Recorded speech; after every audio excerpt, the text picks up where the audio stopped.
Cobaan, pembuktian, kemurnian iman.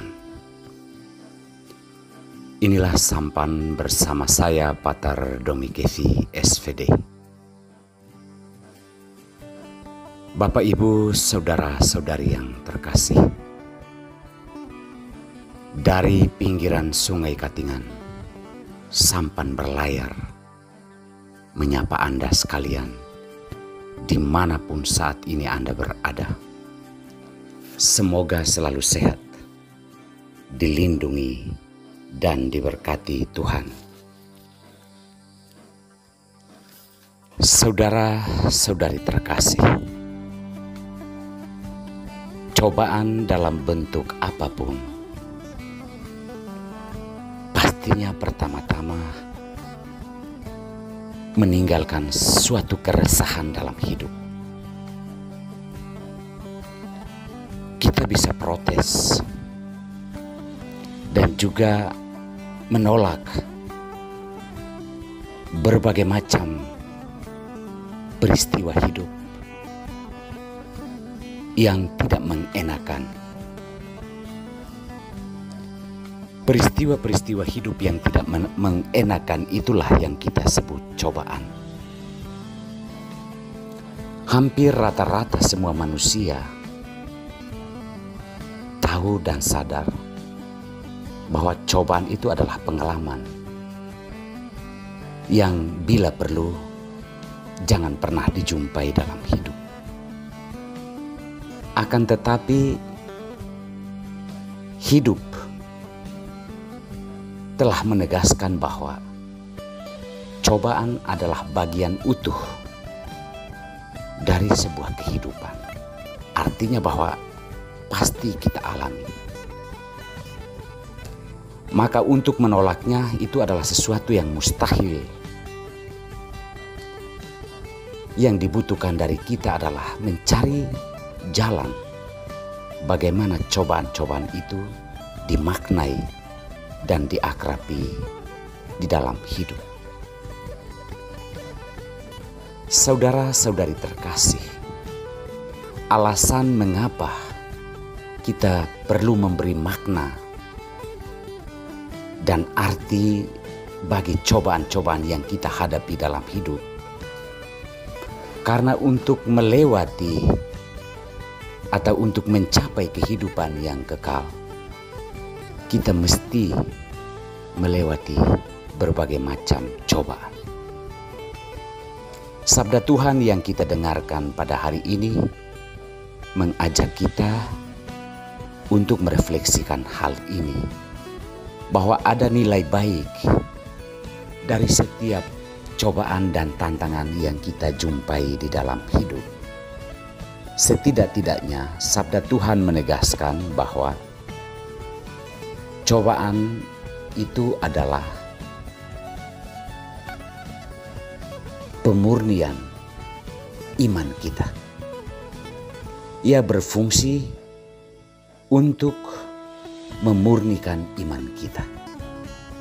Jadi cobaan tidak semata-mata atau melulu tentang rasa sakit, tentang kekecewaan dan penyesalan yang kita hadapi, tetapi cobaan dan berbagai macam tantangan hidup itu juga bisa bermakna pemurnian terhadap iman kita kepada Tuhan.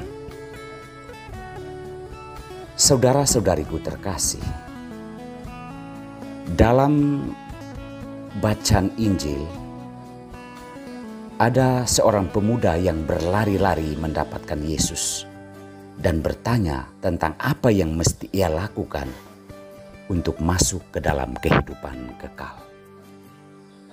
Yesus membawa dia untuk memahami tentang apa yang terdapat di dalam kitab suci. Bahwa memang benar orang ini adalah orang yang patuh terhadap berbagai macam ketetapan Taurat, terutama terhadap 10 perintah Allah. Namun yang ia pahami itu hanya sebatas sebuah aturan yang ia patuhi dan taati. Tetapi memaknai apa maksud dari aturan, terutama ketetapan 10 perintah Allah itu, orang ini belum sampai ke sana. Maka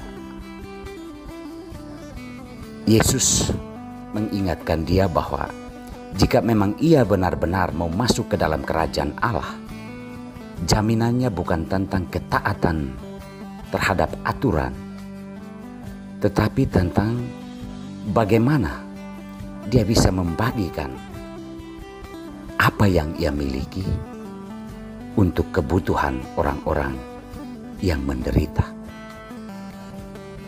Yesus menyuruh dia kembali dan menjual segala harta miliknya, lalu dibagi-bagikan kepada orang miskin. Setelah itu, ia boleh kembali dan mengikuti Yesus. Dalam arti mengikuti Yesus untuk masuk ke dalam kehidupan kekal. Orang ini pulang dengan rasa sedih dan kecewa karena begitu banyak harta yang ia miliki. Saudara-saudari terkasih, di sini kita bisa belajar dari pengalaman orang ini, dan bisa jadi apa yang menjadi gambaran Injil hari ini adalah gambaran tentang kehidupan kita.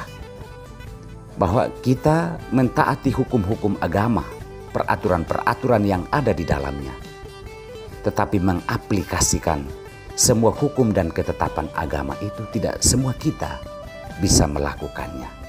Maka melalui Injil hari ini, Yesus mengajak kita bahwa untuk masuk ke dalam kehidupan yang kekal, kita harus melepaskan segala yang kita miliki, terutama yang begitu membuat hidup kita terikat kepadanya, yaitu hal-hal duniawi. Inilah cobaan, inilah tantangan, dan justru disinilah kemurnian iman kita itu diuji.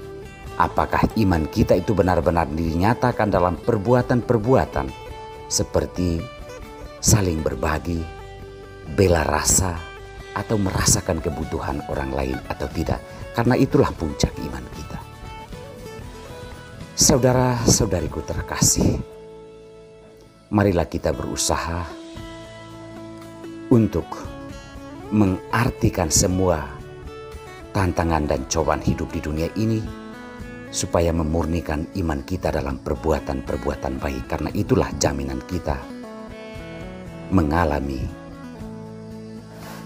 harta surgawi, warisan yang murni, yang tidak pernah terjamah oleh hal-hal duniawi, yakni kehidupan yang kekal. Semoga Tuhan memberkati kita semua.